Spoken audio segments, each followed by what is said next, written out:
Hello everybody, this is Linda Tillman and we're going to do our second inspection of the hives at the community garden at Morningside. We're going to start like we did last time by looking at what the bees are doing, and you'll notice that the bees are continuing to use the back of the hive as an entrance. Of course, as soon as I say that, they've stopped coming in. Here we go. They are continuing to use the back of the hive as an entrance. They go under the edge of the telescoping cover and are going in the little notch on the inner covers. That's the first thing we observe about this hive. And as you look at those bees, the ones that are coming in, we haven't seen many of them, but the ones that are coming in don't have any pollen on their legs. So I don't know which bees. These must be a different kind of forager that are using the back entrance. Now we're going to go around to the front because what we want to see is what's going on in the front of the hive, and we're going to see what we can observe of bees going into the front of the hive for a few minutes. So let's watch. I just saw a bee go in with pollen on her legs. Let's see what else we see. They seem peaceful and happy. They're going in and out of the hive. Watch carefully and let's see if we see another bee going in with pollen. If you see a bee going in with pollen, what you know is that the queen is in there laying, and she is needing the pollen. They need the pollen to feed the baby bees bee bread, which is what they make out of the pollen. There went one with pollen on her legs. Did you see her? We're going another few minutes, but this is a way of observing your hive from the front to let, there's another one, the bright yellow pollen, to let us know what's going on in the front of the hive. I'm going to shorten the legs on this tripod for just a second and show you what I'm going to do with the smoker.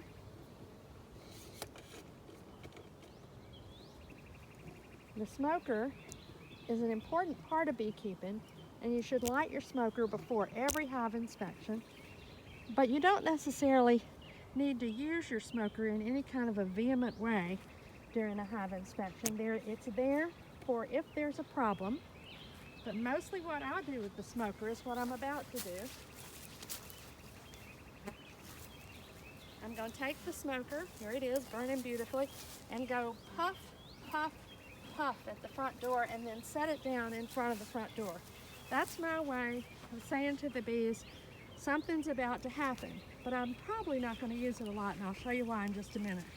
Now we're going to go back to the back of the hive, because when you do a hive inspection, most of what you do is at the back of the hive, and most of what we're going to want to see is at the back of the hive. And we approach the hive from the back because the bees are disturbed if you're at the front of the hive. You're interrupting their flyway and making it difficult for them to function in their usual way.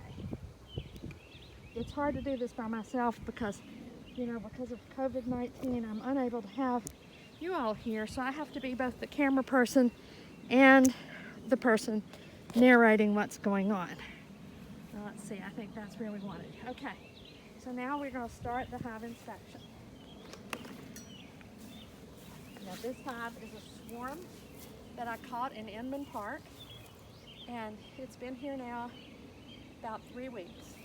So what we want to see is what's going on in this hive. It's last week I was here was a week ago. So the first thing we're going to do is take off the top cover and lay it down beside the hive. You lay it down with the top cover up so that it will catch anything that falls. Now there are bees coming in the back entrance with pollen on their legs too. So they're probably using those entrances equally, front and back.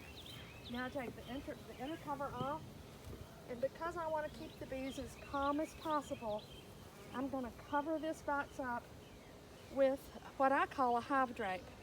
And a hive drape is a piece of tightly woven fabric. Typically flour sacking material from Walmart is a good one.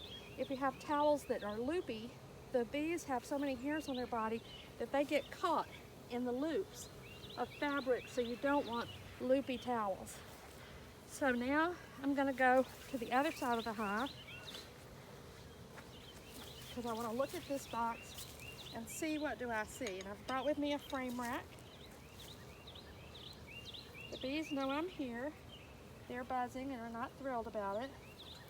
I'll put the hive rack on the side of the hive, and now I'm going to get another hive drape, and I use this to protect this side of the hive so that I can have only one frame exposed at a time. Now I'm going to pick the camera up so you can see what I see when I'm looking into the hive. So when I'm looking into the hive, I'm seeing just the one frame. It makes the bees so much happier. And as I look down this frame, I can see that right here, they've built wax that may in fact be connected to the next box. We'll have to see. We want them, to the next frame. We want them to build wax that is separate comb by comb.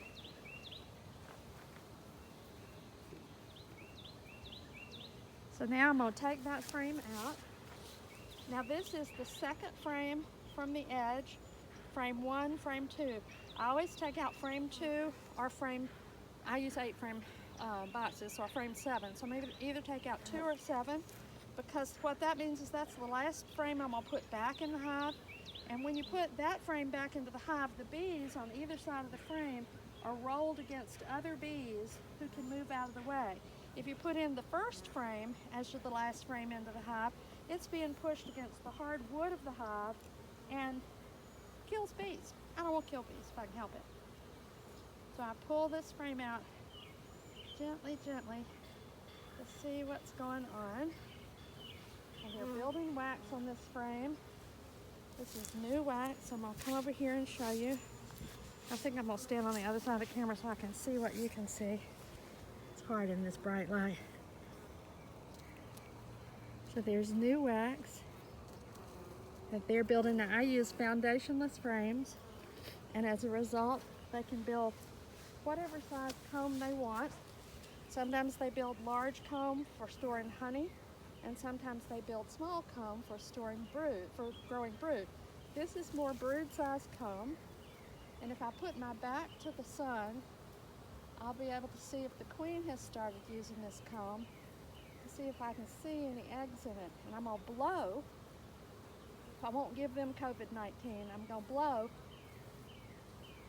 so I can move them away from some of these cells in the middle and can see if there are any eggs.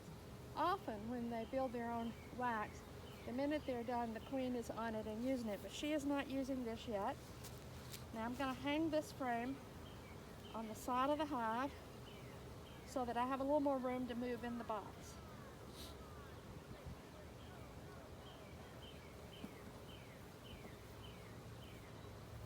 And now I'm going to go to the next frame in and see what it looks like. These bees, when I put them in this hive, immediately started using this box. They didn't use the box below, and the box below last week was empty. So we'll see if it is again this week. Now this is a frame of brood comb. It's very pretty. Really nice brood comb. And this is kind of medium biscuit. Billy Davis would say this is medium biscuit. And what he means by medium biscuit is that it's probably a good week into it. You can see, I can't point and hold the frame at the same time, but you can see kind of right in front of the camera a honeycomb that's not completely filled yet. Now there are bees all on top of it. But you can see just the peak of the larva hanging out from that. I'm going to come over here again. Notice I haven't changed how I'm holding this, because what I want to do is make sure that I put it back in the hive the way it came out. There's some empty cells right here in the middle of all of this, and I'm looking to see, are they using them? I don't see any usage of them, but I do want you to look at the difference in the colors of the wax. So I'm going to come show you again. This wax, I'm sorry about my shaky hands. This wax on this side is what I'd call medium biscuit. When you get over to this side, this is newer drawn wax.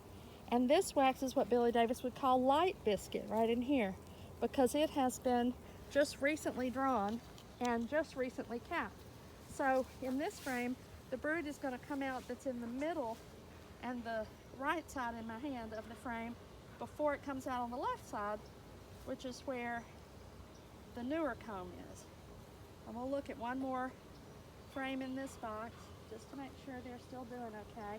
And what I would say in looking at this box is that this hive, I would ordinarily say, needs a new box, except I know they're not using the box below. I'm looking to see if I see any eggs in this one. Yes, I do. I'll see if I can show you the eggs. their eggs right in that center section of open frame, of open comb. Their eggs. I hope you can see them. I'm a little distracted because there's a bee who thinks she might like to go up in my jacket sleeve. So these are all open cells that the queen can use, and she is making good use of building up the size of her hive. And most of you probably know that the queen typically stores honey on the outer frames and on the outer corners of all frames. If you use foundationless frames, that isn't always true, but here comes a frame with lots of honey, and I want you to see this so you can see the different sizes of the cells. Look how much bigger those cells are. And that's because the bees had the freedom to build whatever size they wanted, so they are storing honey. And this white capping up here is wax capping over honey. Pretty cool, huh? And this is a much heavier frame because it has honey in it. And interestingly, there's brood on the other side of it, so we're going to look, I think, so we're going to look at it, and then we're going to go to the bottom box. And what we needed to find out in this hive is our queen still laying and doing fine, and do they need a new box? That's almost always your question early in the season, is do they need a new box? And this is another frame where the brood is on one side lighter than the brood on the other side, the wax. And what I would say about this hive is that big frame that we pulled out that has all the honey in it that's in the middle. They don't typically split the brood box up like that, but that's because I put this frame in to help them enjoy using this box. So it was already drawn comb, and it was honeycomb size, drawn comb size, and they're using it for honey storage. Now remember, I took out the second to the last frame, so I'm going back and take out this frame that I pulled out first and put it back in the box, and we're going to close up this box and call it a day and say, yay, this hive is doing well in this box. Now what we want to see is, have they done anything in the bottom box, since they had done nothing in the bottom box to begin with. So now I'm going to take this box off. I think I'll come around to the other side.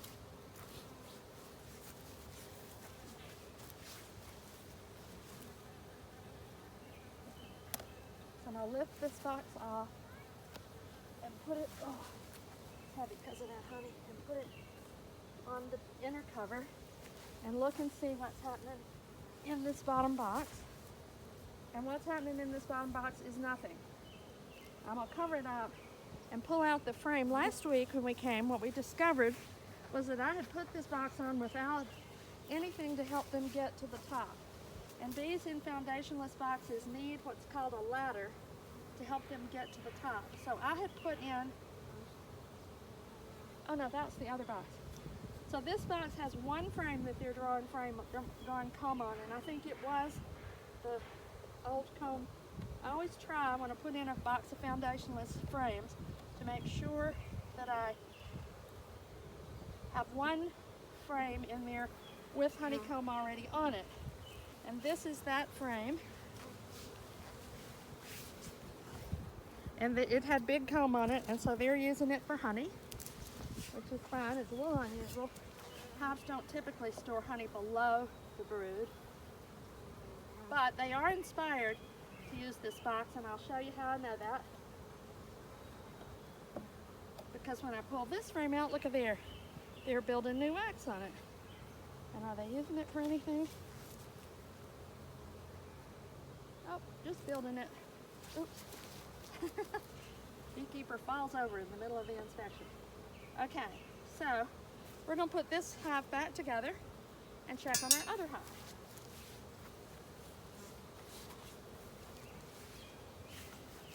So first I'm going to take the hive drape off of this box, lift this box up, and put it back on. Now there's several ways that you can put a hive box back on. This is one method. I'll show you the other method with the next hive. But this one, you put it on catty corner and then just slide it until it gets in the right place. And when you do that, what you do is you allow these to get out of the way as the box slides, instead of getting smashed as you put the box right down on top of them. Now I'm going to take that off, the hive drape off, put the inner cover back on. and put a top on. And next week, when I inspect this hive, I'm going to add another box because it's definitely going to need another box. They are building in 3 frames in the bottom, but it's not the natural thing for them. The natural thing is for them to come up, and I want to give them that opportunity. So next week when I come, I'm going to add a new box. Okay, so now we're going to move to box number 2. I'm going to move my equipment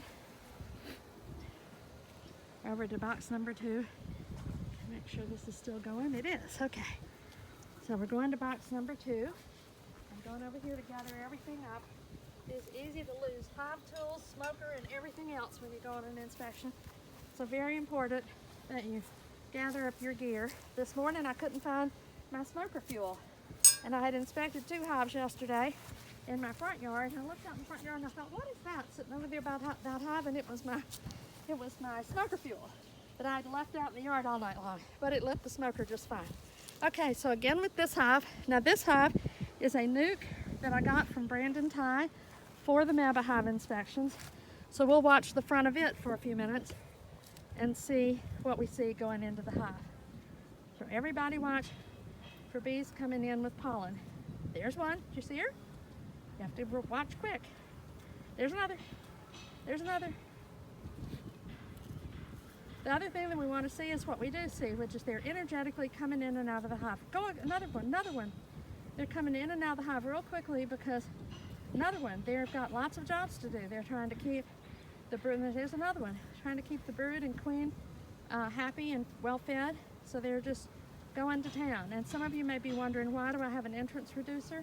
And I use an entrance reducer on my hives all year long. Okay, so now I'm gonna go get my smoker from the other hive and bring it over here, and again go puff, puff, puff, puff at the front door and set it down. You notice I didn't end up using it in the last inspection because the hive drapes really make a lot of difference. Let's see how this looks. We need to back up a little bit so you can see better. Okay, now this hive does not have the back being used as an entrance. On this hive over here though, and I forgot to do it, I have to always be careful to push the top cover back enough that they can continue to use that as an entrance, which I forgot to do. Okay, so now we're going to open this hive. We open this hive and lay the top cover, and I'm going to turn around so you can see it. We lay the top cover down like that. That is so that as I put boxes on the top cover, should the queen happen to fall, she will not get lost. She will fall into that space, which is a good thing. Okay, now I'm going to take the inner cover off. And these bees are calm and seem fine. They're not, zooming out to see what are you doing? Who's this? Why is the enemy here? Now this hive, when we looked at it last week, I had forgotten to put a ladder in the top box. They were definitely in need of space, but I hadn't given them any way to get up to the top box, and when we opened it, there were no bees in it. Today, there are bees in this top box. Whether they're using the frames or not is something we're going to see. Oh, yes, they are. Yes, they are. So let me show you what I'm seeing.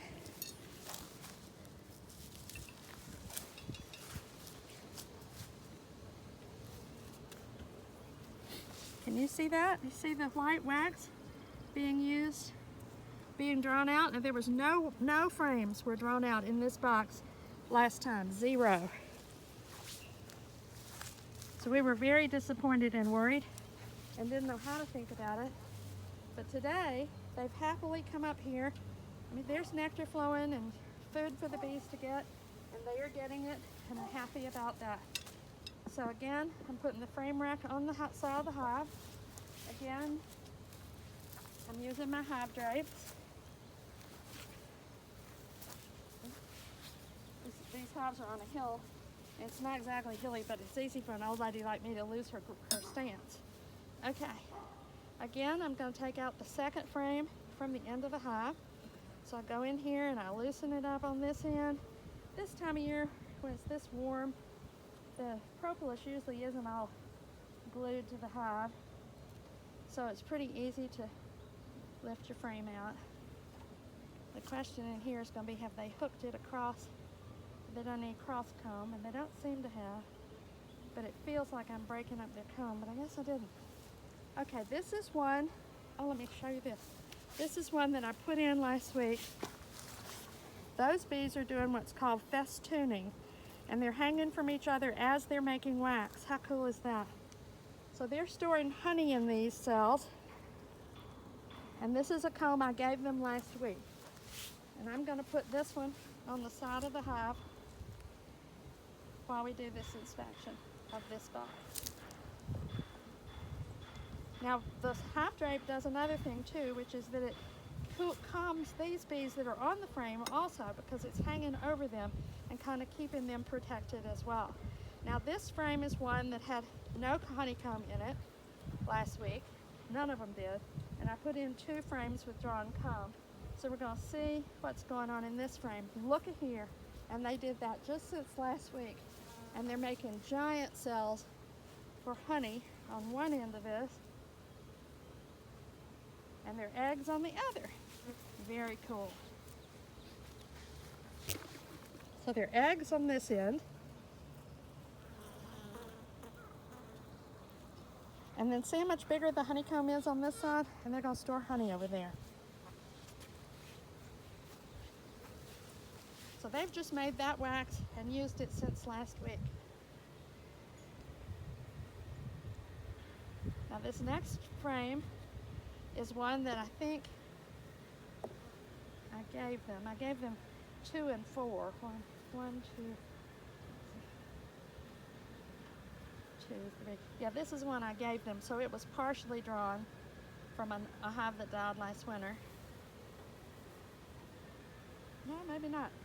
It looks all new to me.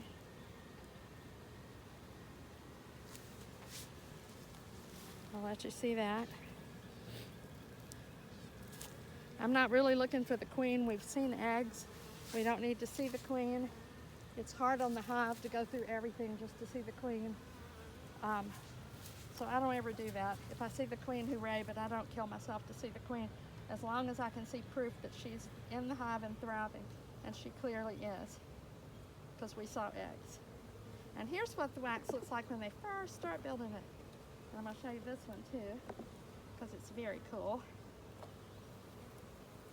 They make little teardrops of wax, little teardrops, and they start there and then they build all across the frame. And if they're going to use it for brood, they don't attach it at the bottom. Okay, so we're going to put this box back together and look at the box below it, which is is comprised of the 5 frames from the nuke that Brandon gave me and some frames that I added that they had already built wax on beautifully last week. So we're putting this frame back. This is our second frame, and it went back in nicely. And we invite them to stay in the hive instead of on the frame rack. I'll move my material over there. There are a few bees that are kind of off on the edge of the hive, and I want to encourage them to be in the hive.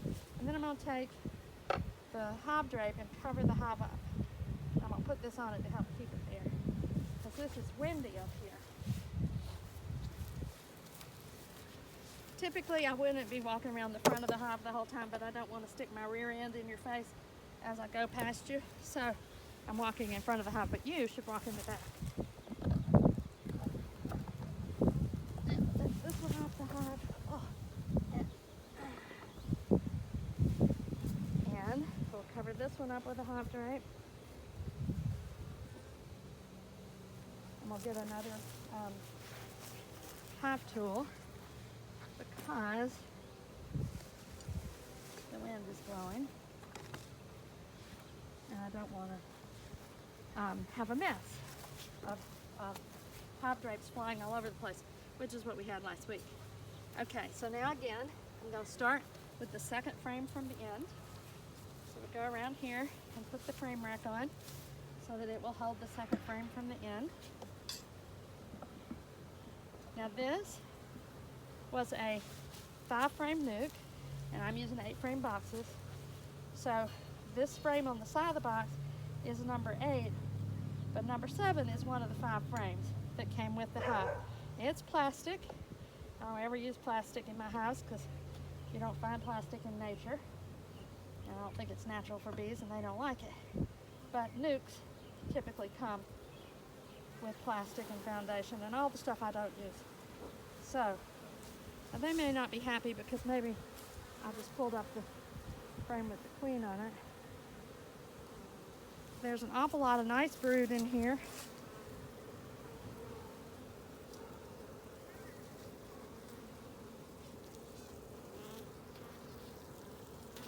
And let's look at the other side too.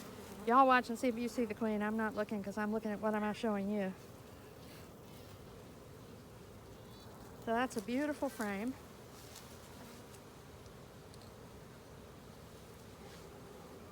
And we're going to hang that one on the side of the hive.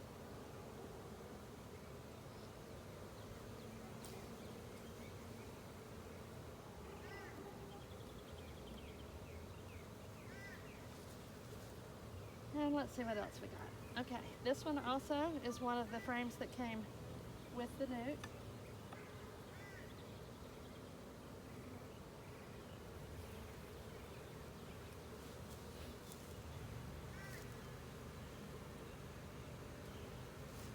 Now this is showing that a lot of brood has hatched out since last week. And so the question is, has the queen, this one's showing a lot of brood has hatched out since last week. All that area was full of brood and it's now hatched out. And I want to see if the queen has laid any eggs. I'm going to step away from the camera so I can put the sun behind me and look, and if I find anything to look at, I'll show you.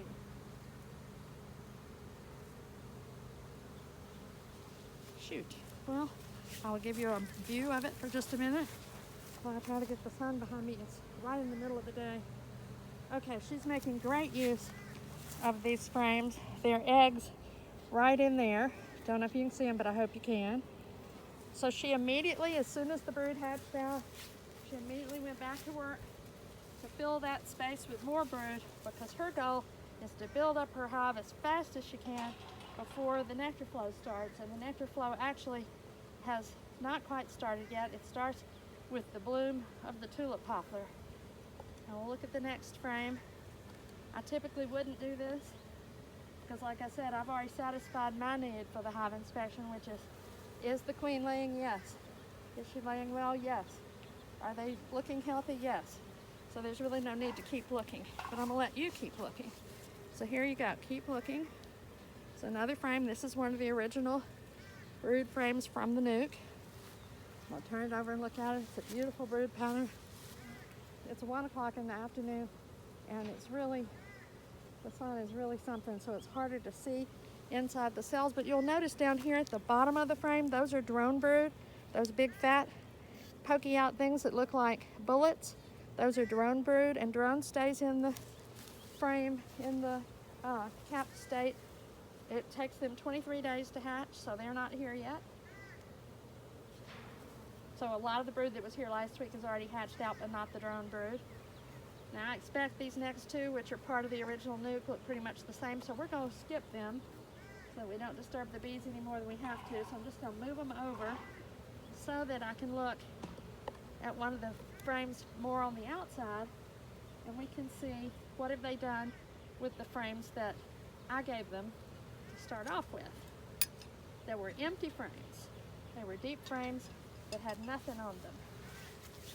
Well, let's go look at those. I can already see that they're using them well, but we're going to see, I want you to see. Now, they had already drawn this last week, but boy, this week they have drawn it completely. Now, I want you to notice how they didn't attach it at the bottom. They don't attach it at the bottom because this is going to be brood. I have to be very careful when they give me a frame like this where it's not attached at the bottom, because it will break off if I'm not careful. So I have to hold it vertically, straight up and down all the time when I'm looking at it. It's funny because they've built big cells in here. Maybe they're going to put a lot of drones in here, or ultimately they'll attach it at the bottom to hold honey. They always attach it at the bottom if they're holding honey. Okay, so that's the end of that box. And we've looked at the top box. So our job is to put this hive together and call it a day. So I got to move all the frames back where they were.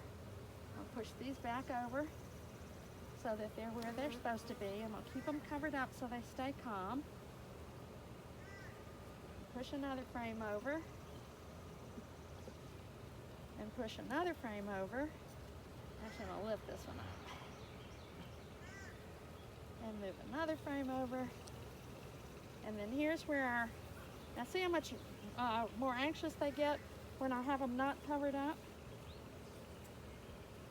So now I'm gonna put this last frame right where she belongs, right in here, and push this one back close to it, and take out my frame rack, take off my hive drape,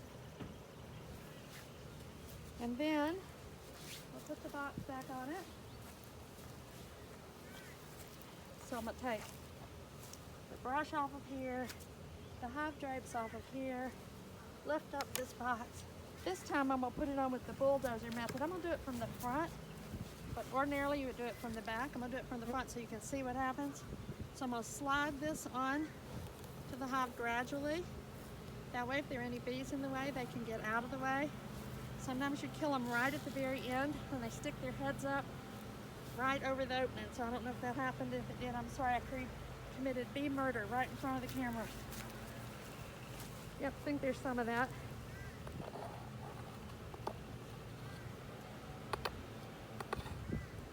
Okay, take this off. Put this on.